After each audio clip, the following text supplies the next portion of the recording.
The phone rang at 8:30 p.m. It was May 22nd, 1934.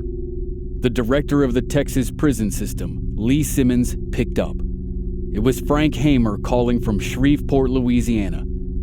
Frank said quietly that the old hen was ready to hatch, and the chickens would come off tomorrow.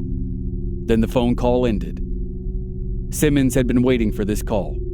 The lines about the old hen and the chickens were code, and he knew what they meant. A few minutes later, the phone rang in Frank's home. His wife Gladys picked up and received the same message. The old hen was setting, and she was setting good. Gladys knew what the code meant. She knew now that she wouldn't hear from her husband until the job, or Frank, was done. Earlier that night, Frank had received a call of his own. It was the sheriff of Bienville Parish. He told Frank to gather his men and come to Arcadia, Louisiana at once. So Frank spread the word and then hurried to Arcadia. Once there, the sheriff filled him in. Frank and his posse would intercept the fugitives on a little road a few miles away. The fugitives were Bonnie Parker and Clyde Barrow. They'd robbed banks and stolen cars and killed people from Texas to Iowa. In the past few months, they'd become media sensations and early pop culture icons. But if everything went according to plan tomorrow, Frank and his posse would end the manhunt for two of the most infamous outlaws in American history.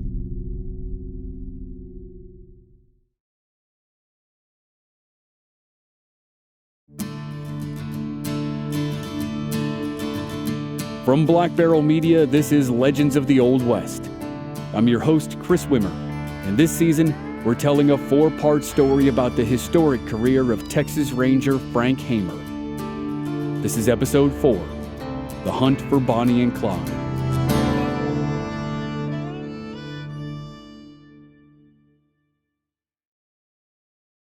Late in the summer of 1932, Frank had yet another brush with politics. He had a good relationship with Ross Sterling, the governor at the time, but it was an election year, and by now Texans were reeling from the deadly combination of the Great Depression and the Dust Bowl. The once abundant harvests had been swallowed up in dust storms, and there wasn't a job to be found. The economy was in decline, and that would hurt the incumbent's chances. And who should have appeared to challenge Sterling in this vulnerable moment? Ma and Pa Ferguson. They were back. Sterling and the Fergusons were Democrats. The Republican Party hadn't yet emerged as a dominant political force in Texas, so it was understood that whoever won the Democratic primary essentially won the governor's race. Ma won by the slim margin of 3,000 to 4,000 votes. The Rangers, especially Frank, suspected fraud, and they wouldn't stand for another term with the Fergusons. So, in defiance of regulations prohibiting them from publicly taking sides in an election, the Rangers intervened. They found phony ballots and tried to present their evidence at the statewide Democratic convention, but by then it was too late. Ma was named the Democratic nominee and then went on to win the general election. Whatever cold feelings the Rangers had toward the Fergusons, they could rest assured the feelings were mutual. Pa condemned the Rangers for attempting to interfere in an election, and in January of 1933, Ma and Pa were back in the governor's mansion, and they wasted no time making changes. Like before, the Rangers were on the chopping block. But Frank didn't care. He wanted out anyway. He was ordinarily a measured man. He carefully watched what he said in public. And even if he had an air of the Old West about him, he was still seen as a gentleman. But with the Fergusons, he was openly contemptuous and even sexist. Of Ma, he said it would be better not to be under the command of a woman. And then he left the Rangers. He took an indefinite leave of absence and began looking for another job. He lobbied for federal positions, most notably to be appointed to the U.S. Marshal Service. When that didn't work, he lobbied for other federal positions, such as customs officer or prohibition agent. That didn't work either. He worked briefly on an unpaid highwayman's commission, but it had been a year since he quit, and he'd spent most of the time unemployed. It would have been an unceremonious conclusion to a long career in law enforcement if it had not been for a visit Frank received the next month. In February of 1934, a man named Lee Simmons came calling. Simmons was more than a bit like Frank. Simmons was known as an upstanding, honest man. He'd spent his life as a businessman, and then a sheriff, and since 1930, the director of the Texas prison system. Simmons was visiting from Huntsville, and he had a problem. One of the prisons in his jurisdiction was known as Eastham Farm. It was notorious for being one of the worst places to be incarcerated in the state of Texas. And in January 1934, 1 month before Simmons visited Frank, Eastham Farm suffered a deadly and humiliating prison break. 5 convicts escaped, and a guard was killed and another was wounded. And now, the orchestrators were on a rampage. Simmons needed someone to catch them, someone like Frank. So, standing in Frank's home in Austin, Simmons asked if Frank would track down Bonnie Parker and Clyde Barrow.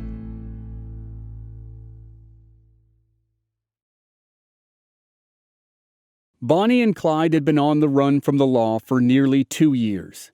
They were called desperados by the press, who followed the duo by the trail of their dead.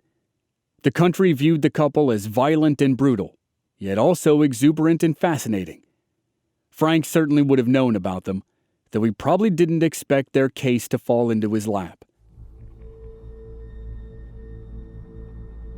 Clyde was a young man from a poor Dallas family. He and his older brother Buck grew into petty thieves.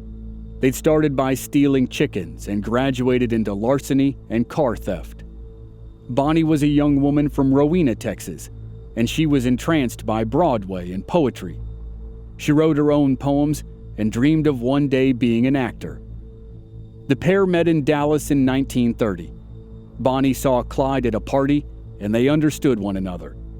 The Great Depression had just begun, and everything seemed hopeless except for each other.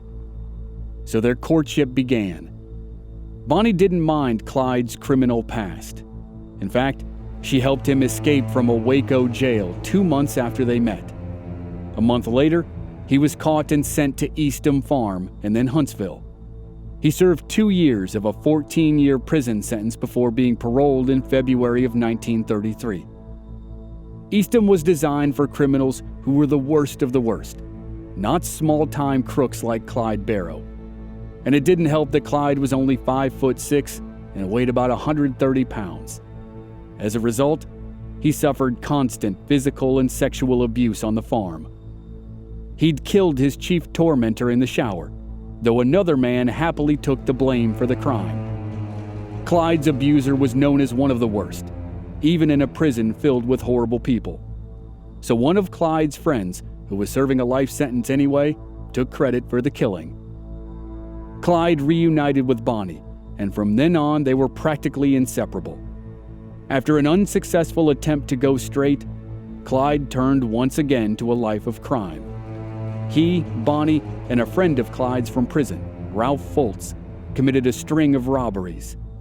They were petty, usually no more than raiding the till of a small business and the occasional bank. It was fundraising for an eventual raid on Eastham. But Bonnie was arrested in April of 1932, and while she was in jail, the killings began. Clyde and 2 associates robbed a jewelry store in Hillsboro, 60 miles south of Dallas, and the owner was killed in the process.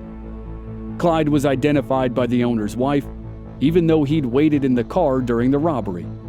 So now Clyde was wanted for murder. Bonnie was released from jail, and over the next few months, the crimes multiplied.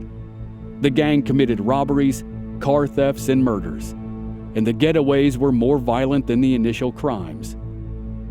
Eventually, one of the gang was caught and sent to Eastham Prison Farm. While inside, the gang member, Ray Hamilton, met an inmate who was about to be released, James Mullen. Ray offered Mullen $2,000 if Mullen would help with something big. The first task was to get a message to Clyde Barrow. Ray was planning a prison break. Clyde had wanted to get revenge on the prison since the day he'd been released, and now he had the perfect chance. On the night of January 13th, James Mullen and Ray's brother Floyd hid guns under a bridge on the Eastham property. The next day, they told Ray about the hiding spot during a visit. On January 16th, 1934, the breakout happened. Ray and another inmate, Joe Palmer, had collected the guns and stashed them in their prison uniforms. Not long after the inmates began work on the farm, Ray and Joe pulled out the guns and opened fire on two nearby guards. At the sound of the gunshots, Clyde and James Mullen opened fire from a ditch at the edge of the farm. They provided covering fire while Ray, Joe, and two more inmates ran for freedom. The escapees joined Clyde and James, and they all raced for the getaway car. It was foggy that morning, and Bonnie sat in the front seat pounding on the car horn so the group could find its way to the vehicle. They all piled into the car and sped away. Behind them, the farm was in chaos. One guard was dead and another was wounded. The next morning, the prison break was international news. In Canada, the Winnipeg Tribune ran the headline, "Prison guards shot down to free convicts." That's just one of the examples. And the fierce heat from the media landed on the director of the Texas prison system, Lee Simmons. He needed to avenge his dead and wounded men, and he needed to rehab his image and the image of the prison system. To do that, he needed to be the one who was responsible for finally stopping Bonnie and Clyde. When the Fergusons asked him who he had in mind to help, he gave them one name: Frank Hamer. So Simmons went to Frank's house and proposed the mission. Frank asked how long it would take. Simmons said he didn't know, but he would support Frank every step of the way. Frank accepted. The deal was part of Frank's Highwayman Commission, and he became a special investigator for the Department of Corrections. Frank's final manhunt was on.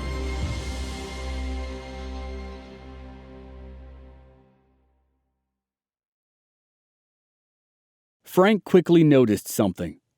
The outlaws moved across the country in a broad triangle. They sometimes deviated as far west as Colorado or as far east as North Carolina, but in general, they moved between Dallas, Texas, Missouri, and Louisiana. But part of what made Bonnie and Clyde such a sensation was the chase. Both had been arrested before, but for the most part, they were notoriously hard to catch. They sped across the country, and Clyde drove for hundreds of miles at a time without stopping. A getaway car was always close by, and if the outlaws didn't have one already, they would steal one. With too few cars of their own, the police could barely keep up. It was clear that stopping Bonnie and Clyde would take more than just a high-speed chase. Lee Simmons knew it when he met with the Fergusons. He thought it would be necessary to hire an informant. But Frank needed to begin his detective work before they could decide on the correct informant. Frank set up headquarters in Shreveport, Louisiana. It was a smart choice for 3 reasons. First, Louisiana was the only state in the Triangle where Clyde wasn't a wanted fugitive, which made it an easier place for the outlaws to hide. Second, one of the inmates who had escaped the prison farm, Henry Methvin, was from that part of the state. And third, Shreveport was only about 18 miles from the Texas border and only 180 from Dallas. It allowed Frank to travel quickly between northwest Louisiana and Dallas. While in Shreveport, Frank met with the sheriff of Bienville Parish, Harrison Jordan. Jordan would prove a useful contact in the Bayou State. Bonnie and Clyde were thieves, but they also made purchases while on the run, which meant there was a paper trail of receipts. Frank studied the receipts and learned their habits. The duo bought a host of things, from clothes to lodging and gasoline to guns and whiskey. But another piece of evidence emerged in March: Hilton Bybee's confession. Bybee, another of the escapees, was arrested 2 weeks after the breakout. Now he was being held in Huntsville. He hadn't cooperated in prior interrogations, But Frank reminded him that there were multiple credible robbery charges hanging over his head. Then Bybee talked. He confessed to a string of car thefts, one of which was a Ford sedan stolen in Fayetteville, Arkansas, and later abandoned near Electra, Texas. Bybee's confession was a turning point in the case. When Frank looked for the abandoned car, he found it sitting on the roadside. In it were some shotgun shells and receipts for dresses from a Dallas department store. The dresses were for Bonnie. They'd been bought by some of Clyde's family. Finding the car lent credence to the rest of Bybee's testimony. Now the team knew it hadn't just scared a false confession out of him. The confession also confirmed Frank's theory about a triangular route. Bybee laid out the path. Clyde traveled north from Texas through Oklahoma and into Missouri, then south to Arkansas, and then to Louisiana. Then he would circle back west to Texas and start all over again. But most importantly, Bybee said that, to the best of his knowledge, Henry Methvin and Ray Hamilton were still part of the gang. Frank stayed in Texas to follow up on some local leads, and he passed on the information about Henry Methvin to the Federal Bureau of Investigations. If either Methvin or Hamilton could be located, Frank would have his informant, and possibly his outlaws.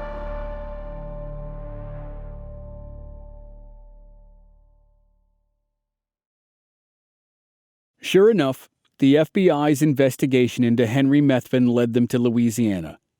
Henry had listed the town of Ashland as his home when he was arrested 4 years earlier. The FBI spent weeks looking for the Methvin residence, and they believed that Henry's father, Ivy, was just outside of Bienville Parish. Bienville Parish was Sheriff Harrison Jordan's jurisdiction. The FBI contacted Jordan and asked if he would carry out a search for Ivy Methvin. Like the bureau before him, Jordan spent weeks hunting for leads on Ivy. He approached it like a clandestine spy operation. He had carefully worded conversations with the locals and listened in on hours of conversations until the name Ivy Methvin finally came up. Ivy apparently rented a home on the edge of Bienville, right where it meets Natchitoches and Red River parishes. Now Sheriff Jordan could keep tabs. But then some major news hit. Just outside of Grapevine, Texas, a few miles north of Dallas, 2 highway patrolmen were lying dead on the road. Their names were Wheeler and Murphy, and they'd been shot multiple times. From the look of it, neither of them stood a chance. A witness reported that he saw 2 young people, a man and a woman, sitting together in a car. The car apparently sat on the side of the road for several hours. The witness hadn't thought much of it at the time. Then he heard gunfire. By the time he came back out, their car was speeding away, and there were 2 highway patrolmen bleeding on the ground. At first, the witness misidentified the culprits. He thought it was Ray Hamilton and Bonnie's sister Billy, both of whom had run with the gang in the past.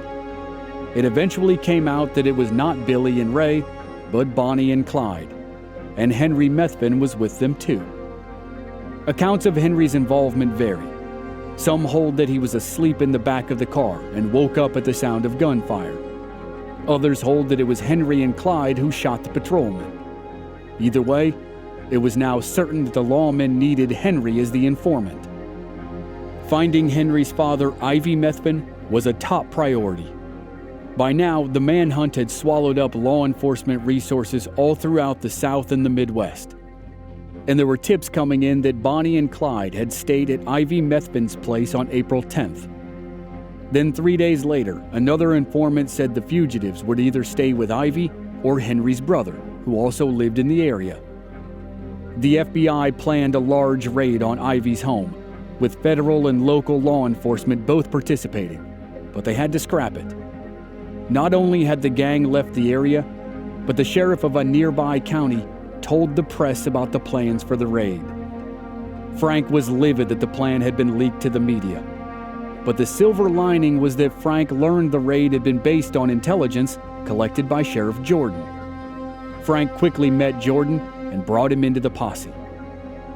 For the upcoming showdown, Frank brought in 5 men in addition to himself: Sheriff Jordan, Jordan's deputy Prentice Oakley, Dallas deputies Ted Hinton and Bob Alcorn, and former Texas Ranger Manny Galt. Not long after Sheriff Jordan joined the team, he received another visit. It was from a friend of Ivy's who reported that Ivy wanted a secret meeting with the sheriff. A few days later, they met, and Ivy said he was afraid for his son.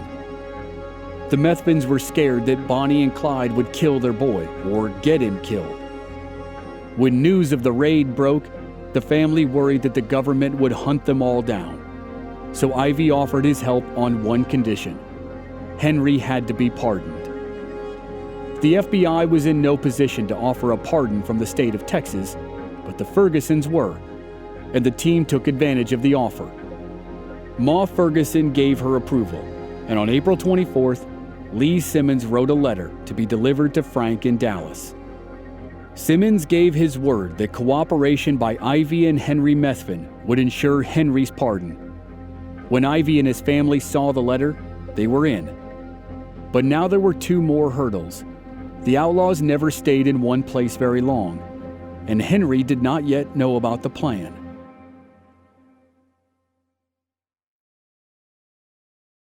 Ivy said no one knew when Clyde would come by, and when he did, it was only for a couple hours, and he never got out of the car. Cornering the outlaws would be tricky. The plan required that Ivy couldn't know about the pardon until the right time. The lawman couldn't take the chance that Bonnie and Clyde might get suspicious for any reason. When the pair appeared at a Methvin home, Ivy would alert the FBI office in New Orleans. Toward the middle of May 1934, it happened. The gang returned to Louisiana. On the night of May 8th, the fugitives slept at the home of Henry's brother. True to form, they weren't there long. But they were there long enough for Henry's brother to tell him the plan.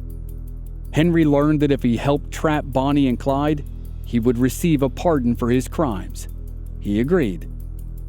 Ivy told Frank's posse that Henry agreed to the plan, but Ivy didn't want the posse to try to capture Bonnie and Clyde at his home.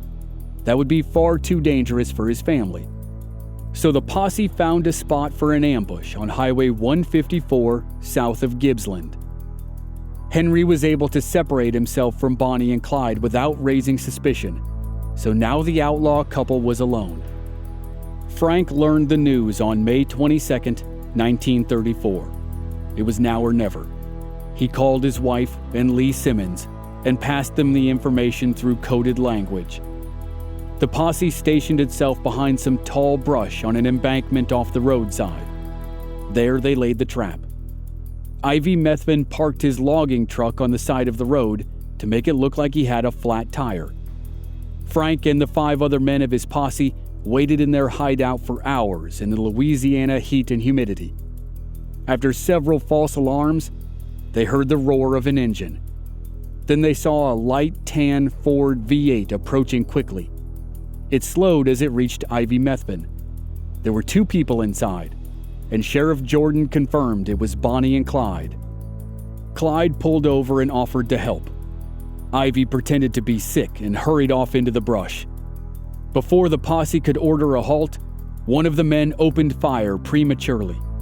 The 6 lawmen were armed with Browning automatic rifles, 12-gauge shotguns, and 45 caliber handguns. They let loose with the BARs and shredded the car and the outlaws.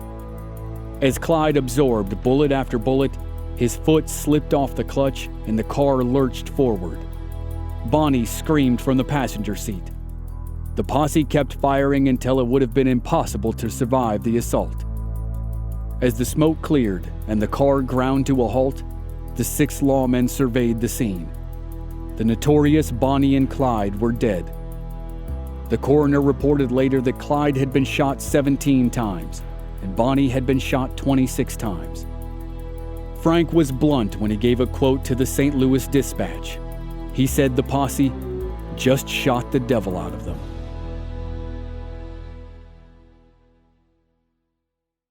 Frank Hamer never fully rejoined the Rangers, but But his career continued for 13 years after he started a private security company.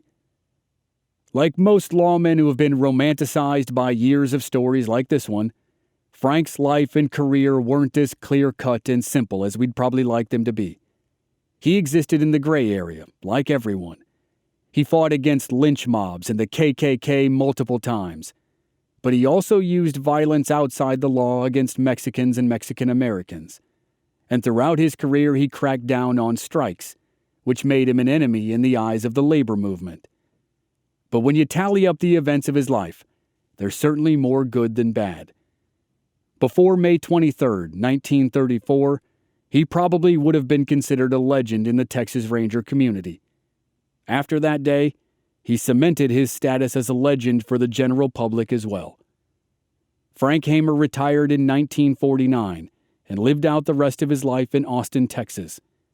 He passed away in 1955 and is buried in Austin Memorial Cemetery, not far from his friend Manny Galt.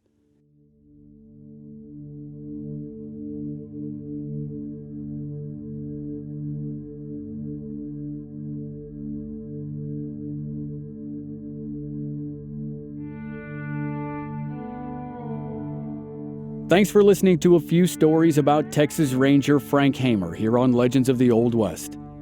If you're a member of our Black Barrel Plus program, you've also received a bonus episode about Frank and the KKK. I hope you enjoyed it. And if you're listening in real time on the free podcast feed, hopefully you know that we're doing the full story of Bonnie and Clyde on the Infamous America podcast. Subscribe to that show to hear all the backstory of the final major chapter of Frank Hamer's life. Next time on this show, we'll do another story that's been requested many times. We're staying with the theme of legendary lawmen as we talk about the first black U.S. Marshal in American history, Bass Reeves. That season begins in a couple weeks, February 17th, 2021. And as always, Black Barrel Plus members get the whole series 1 week early. Join through the link in the show notes or on our website, blackbarrelmedia.com. This season was co-executive produced by Stephen Walters in association with Ritual Productions.